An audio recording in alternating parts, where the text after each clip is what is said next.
kita terlibat bencana di dalam gedung, misalkan kebakaran ataupun gempa bumi. Nah, dalam kondisi seperti ini, yang terpenting bukan hanya tahu harus kemana, tapi kita juga harus tahu apa yang kita lakukan. Yuk simak langkah-langkah evakuasi setelah ini. Sebelum masuk ke situasi darurat, mari kita mengenali fasilitas keselamatan di sekitar kita.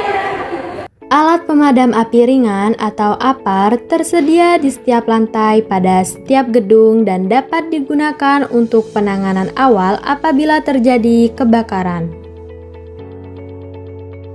Selain itu, jalur evakuasi telah diberi tanda untuk membantu kita menuju area yang lebih aman. Pastikan kita mengetahui posisi jalur evakuasi, tangga darurat, serta titik kumpul sebelum keadaan darurat terjadi. Apa yang harus kita lakukan kalau terjadi kebakaran?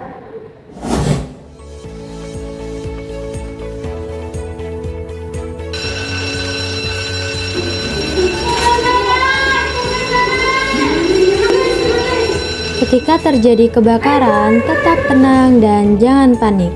Segera tinggalkan ruangan melalui jalur evakuasi yang telah ditentukan. Jika terdapat asap, lindungi hidung dan mulut menggunakan kain atau benda yang tersedia dan usahakan tetap berada serendah mungkin dari asap. Jangan berlari dan jangan kembali mengambil barang pribadi. Gunakan tangga darurat dan jangan menggunakan lift.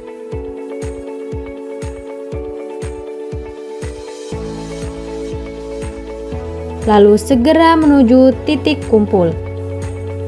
Sesampainya di titik kumpul, jangan langsung meninggalkan lokasi. Lakukan pengecekan untuk memastikan teman atau anggota kelompok sudah berada di titik kumpul. Jika ada yang belum ditemukan, segera laporkan kepada petugas atau pihak yang bertanggung jawab. Nah, kalau tadi kebakaran, gimana kalau misalkan yang terjadi adalah gempa bumi? Saat gempa terjadi, jangan langsung berlari keluar. Tetap tenang dan lindungi diri terlebih dahulu. Segera merunduk atau berlutut untuk menjaga keseimbangan. Lindungi kepala dan leher, jika memungkinkan berlindung di bawah meja atau tempat yang kokoh.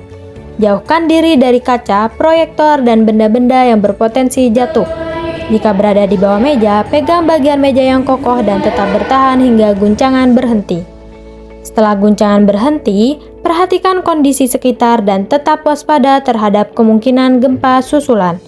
Jika harus keluar dari gedung, gunakan jalur evakuasi dan lindungi kepala menggunakan tas atau benda lain yang dapat melindungi dari benda jatuh. Berjalan dengan hati-hati dan ikuti jalur evakuasi. Jika kondisi mengharuskan, gunakan dinding sebagai pegangan untuk menjaga keseimbangan. Setelah berada di luar gedung, segera menuju titik kumpul dan jangan masuk sebelum dinyatakan aman. Seperti pada kondisi kebakaran, pastikan teman-teman kita juga sudah berada di titik kumpul. Keadaan darurat dapat terjadi kapan saja dan kepada siapa saja. Maka dari itu, jangan sampai menunggu bencana terjadi untuk belajar cara menyelamatkan diri. Kenali fasilitas keselamatan di sekitar kita dan pahami jalur evakuasi. Dan yang paling penting, tetap tenang dan utamakan keselamatan.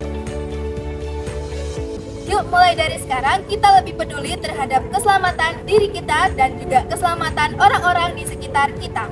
Karena dalam keadaan darurat, tahu harus berbuat apa dapat menyelamatkan nyawa kita. Siap, selamat!